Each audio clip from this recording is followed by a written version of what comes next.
But the structures of power that exist are working to their own ends to extend their capability at the expense of the freedom of all publics. Can you talk about what you think some of the most important primary documents are and what they reveal?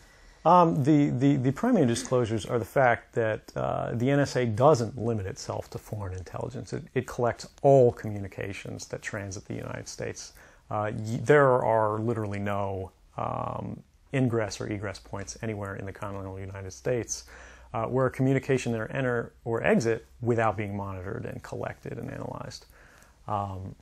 The Verizon document speaks highly to this because it literally lays out they're using an authority that was intended to be used to seek warrants against individuals, and they're applying it to the whole of society by basically subverting a corporate partnership through major telecommunications providers, and they're getting everyone's calls, everyone's call records, and everyone's internet traffic as well.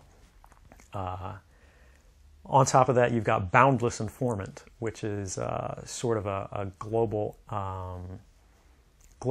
auditing system for the NSA's intercept and collection system that lets us track how much we're collecting, where we're collecting, by which authorities, and so forth.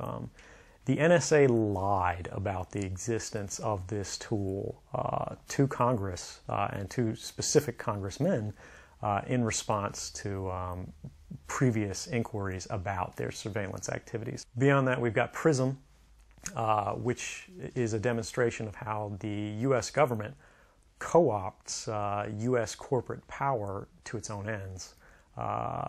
Companies like Google, Facebook, Apple, Microsoft, they all get together with the NSA and provide the NSA direct access to the back ends of all of the systems you use to communicate, to store data, to put things in the cloud, and even just to send birthday wishes and keep a record of your life.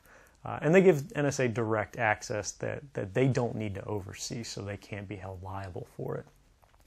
I think that's a dangerous capability for anybody to have, but particularly an organization that's demonstrated time and time again that they'll work to shield themselves from oversight. Was there a specific point in time that you can point to when you crossed the line from contemplation to decision making and commitment to do this?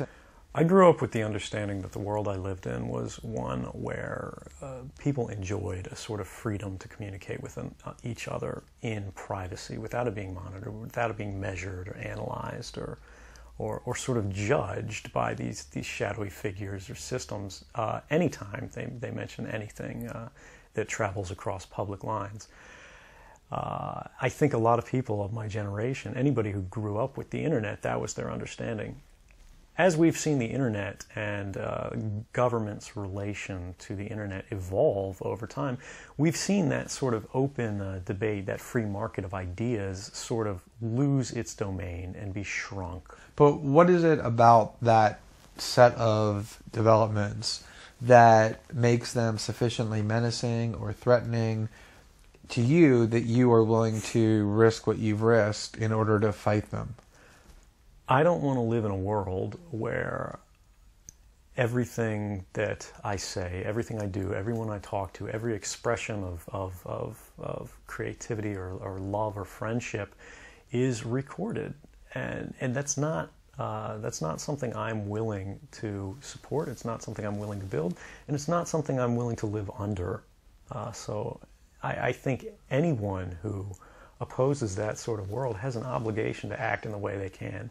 Now, I've watched and waited and tried to do my job in the most policy-driven way I could, which is to wait and allow other people, wait and allow our leadership, our figures to sort of correct the excesses of government when we go too far. But as I've watched, I've seen that it's not occurring. In fact, we're compounding the excesses of prior governments and making it worse and more invasive, and no one is really standing to stop it.